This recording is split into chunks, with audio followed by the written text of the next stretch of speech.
घाटों पर रौनक, महापर्व की आस्था में डूबा पूरा देश। कोलकाता में घाटों पर उमड़ा भक्तों का सैलाब, उगते सूर्य को अर्घ देने घाटों पर पहुंच रहे श्रद्धालु। पटना में छठ व्रतियों ने उगते हुए सूर्य को दिया अर्घ, उगते सूर्य को अर्घ देकर छठ व्रतियां अपना 36 घंटे का निर्जला उपवास पूरा कर रही हैं। नोएडा में भी छठ व्रतियों ने उगते सूर्य को दिया अर्घ, नोएडा प्रशासन की तैयारियों से संतुष्ट दिखे श्रद्धालु।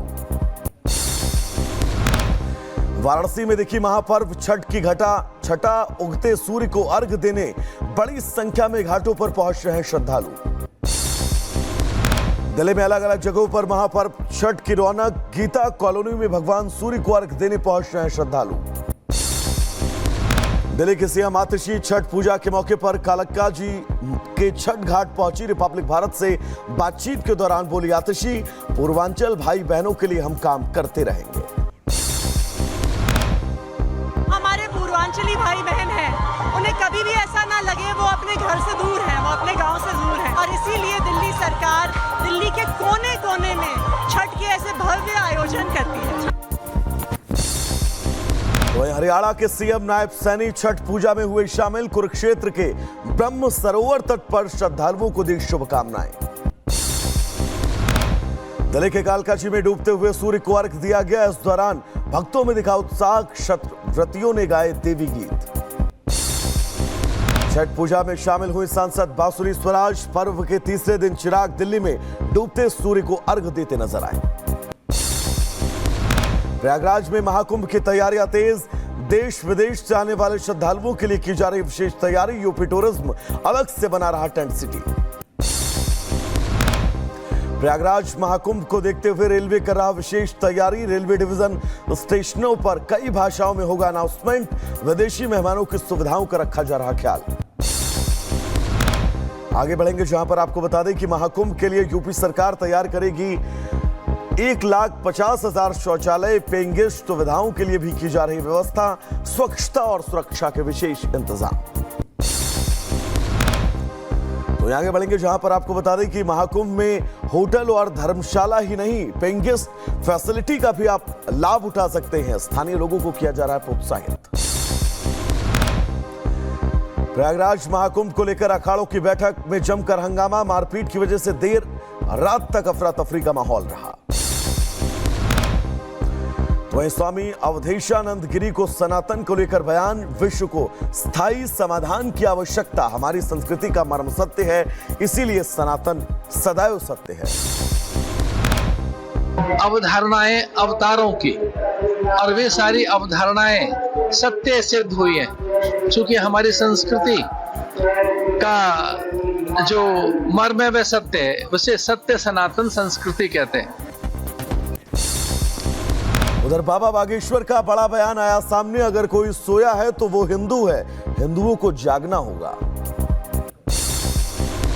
सनातन को लेकर कथावाचक देवकीनंदन ठाकुर का बयान, कहा सनातन नहीं होगा तो कुछ भी नहीं बचेगा।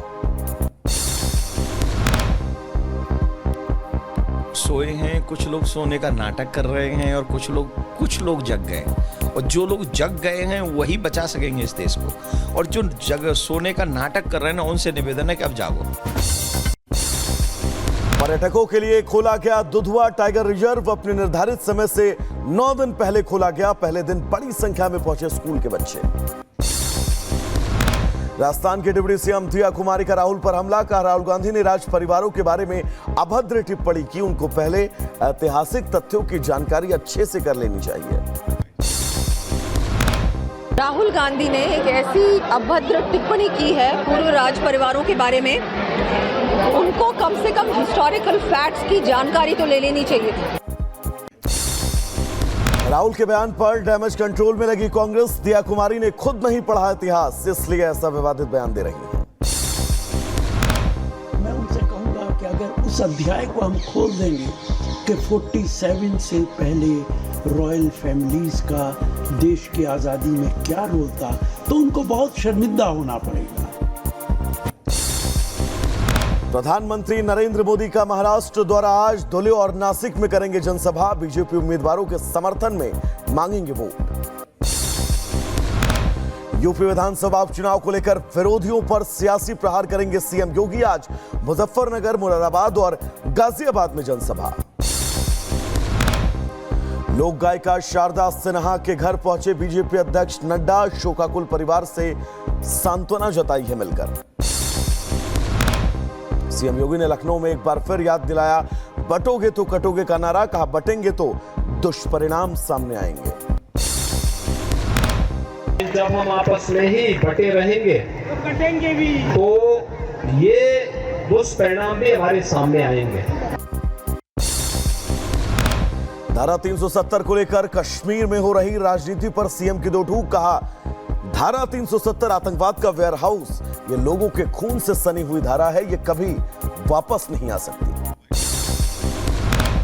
धारा 370 जो समाप्त हो चुका है, अब फिर से कश्मीर में कभी लागू नहीं हो सकता। धारा 370 लाखों निर्दोष नागरिकों के खून से सनी हुई धारा है।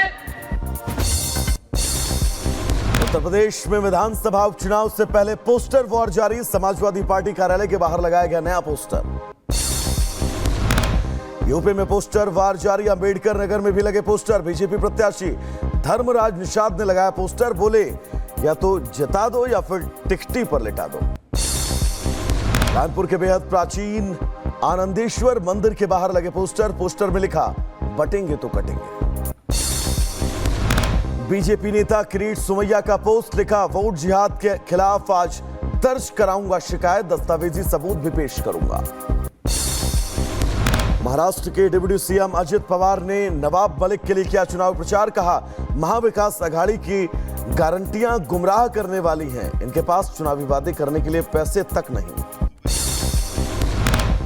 ये सब लोगों को गुमराह करने की उनकी कोशिश है। उन्होंने जो पंचसूत्री डिक्लेयर की है वो पूरी करने के लिए हर साल 3 लाख करोड़ रुपए लगेंगे। 3 लाख करोड़। अजित पवार गुट के नेता नवाब मलिक का बयान। कहा मैं राष्ट्रवादी कांग्रेस पार्टी का उम्मीदवार हूं, हम निश्चित रूप से चुनाव जीतेंगे। जम्मू कश्मीर के किश्तवाड़ में आतंकी हमला। गांव रक्षा समिति के 2 सदस्य शहीद। हमले के बाद इलाके में सर्च ऑपरेशन जारी। किश्तवाड़ में आतंकी हमले की उपराज्यपाल मनोज सिन्हा ने की कड़ी निंदा। कहा आतंकवादी संगठनों को खत्म करने और इस हमले का बदला लेने के लिए हम तैयार हैं। किश्तवाड़ को लेकर जम्मू कश्मीर के पूर्व डिप्टी सीएम कविंदर गुप्ता का बयान।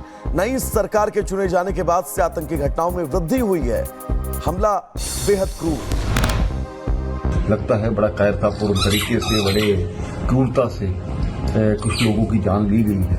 मैं ये भी कहूंगा कि कुछ राजनीतिक संगठन भी पहले से इस प्रकार के थ्रेट्स दे रहे थे, जो कि अच्छी बात नहीं है।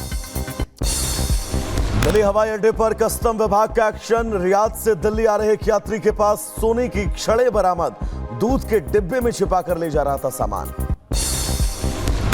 एमपी के गुना में 10 साल की बालिका को अगवा कर दुष्कर्म, गंभीर हालत में भोपाल रेफर। पुलिस अज्ञात आरोपियों की तलाश में जुटी। मध्य प्रदेश पुलिस का बड़ा एक्शन। इंदौर ट्रैफिक पुलिस ने बाइक के मॉडिफाइड साइलेंसर पर चलवाया बुलडोजर। बरेली पुलिस को मिली बड़ी कामयाबी। पुलिस ने 2 शातिर बदमाशों को मुठभेड़ के दौरान गिरफ्तार किया। देवरिया में प्रॉपर्टी डीलर की गोली मारकर हत्या। अज्ञात बाइक सवारों ने सर में गोली मारकर उतारा मौत के घाट। उत्तर प्रदेश के बहराइच में सरफरे युवक ने पड़ोसी के घर में लगा दिया आग। आग की चपेट में आकर घर में सो रहे पिता पुत्री बुरी तरह झुलसे। बदायूं में जालसाजी की घटना आई सामने। पैसे देने की जगह आंखों में मिर्ची झोंककर भागा शातिर। घटना सीसीटीवी में कैद। रामपुर टांडा पुलिस ने 9 किलो गांजा बरामद किया है। एक तस्कर गिरफ्तार। पुलिस ने गाड़ी को भी सीज किया। हापुड़ में ज्वेलरी की दुकान से लाखों की ज्वेलरी ले उड़े शातिर चोर। ज्वेलरी खरीदने के बहाने महिला सहित कई लोग दुकान पहुंचे थे। लखीमपुर खीरी में पुलिस और लुटेरों के बीच मुठभेड़। एक लुटेरे के पैर में लगी पुलिस की गोली। 2 साथी गिरफ्तार। आगे बढ़ेंगे शाहपुर ग्रेटर नोएडा यमुना एक्सप्रेसवे पर ओवर स्पीड को लेकर पुलिस सख्त। 148 गाड़ियों के 5 लाख रुपए के चालान कटे। अमृतसर बॉर्डर पर सुरक्षा बलों का एक्शन। अमृतसर बॉर्डर पर बीएसएफ ने 2 पाकिस्तानी ड्रोन बरामद किए हैं। बरेली में दंगे के मुख्य आरोपी पर एनएसए के तहत कार्रवाई। मुख्य आरोपी बख्तावर पर घरों पर पथराव करने का आरोप, एक युवक की हुई थी मौत। तो आगे बढ़ेंगे जहां पर पंजाब के फिरोजपुर में भूसे के गोदाम में लगी भीषण आग, दमकल की कई गाड़ियां आग बुझाने में जुटी।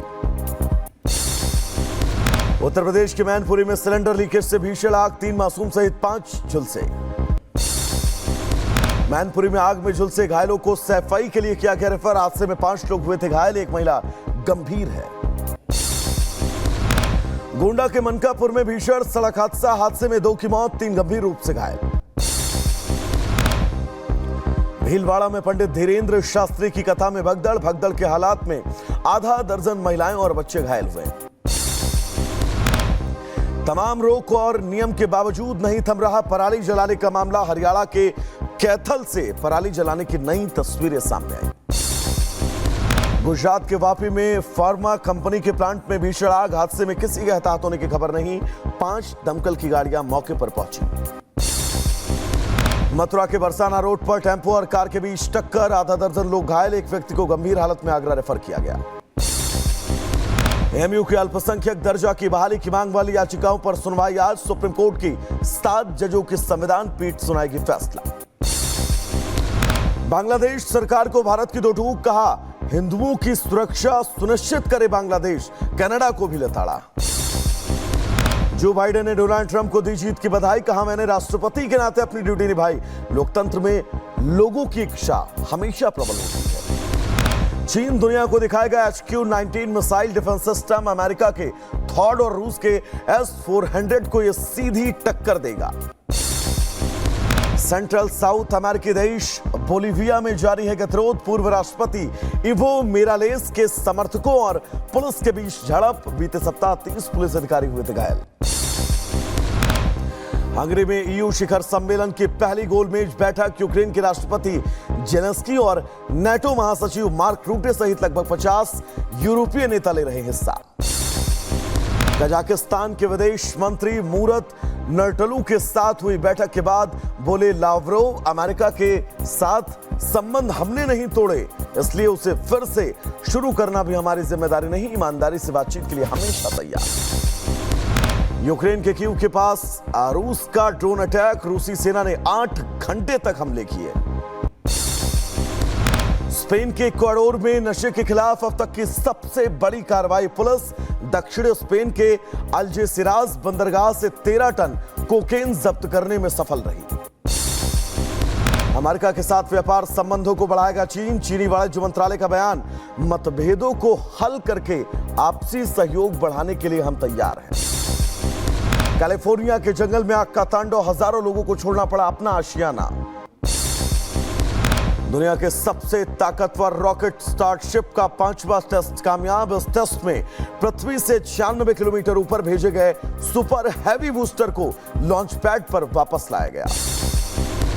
स्पेन में आई भीषण बाढ़ के बाद अब पटरी पर नहीं लौटे हालात, कई इलाकों में अभी भी निकाले जा रहे हैं शव। इंडोनेशिया के माउंट लेवोटोबी लॉकी ज्वालामुखी में एक हफ्ते में दूसरी बार विस्फोट, 3 नवंबर को हुए विस्फोट में 9 लोगों की हुई थी मौत।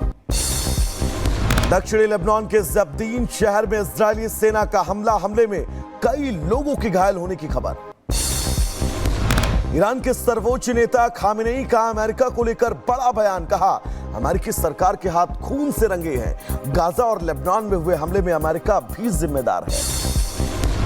दक्षिणी लेबनान में इजरायली सेना का ग्राउंड ऑपरेशन जारी, IDF ने अपने एक्शन का वीडियो किया जारी। डोनाल्ड ट्रंप की जीत पर इजरायली सेना में खुशी, IDF सैनिक ने गन फायर कर मनाया जश्न। इजरायली सेना का लेबनान पर हमला, अल कासैर और दहर अल असी इलाकों को बनाया सीधा निशाना। इजरायल और हिजबुल्लाह के बीच जारी युद्ध के बीच बेरूत में दिखा धुएं का गुबार, लेबनान के अंतर्राष्ट्रीय हवाई अड्डे के पास हमला हुआ।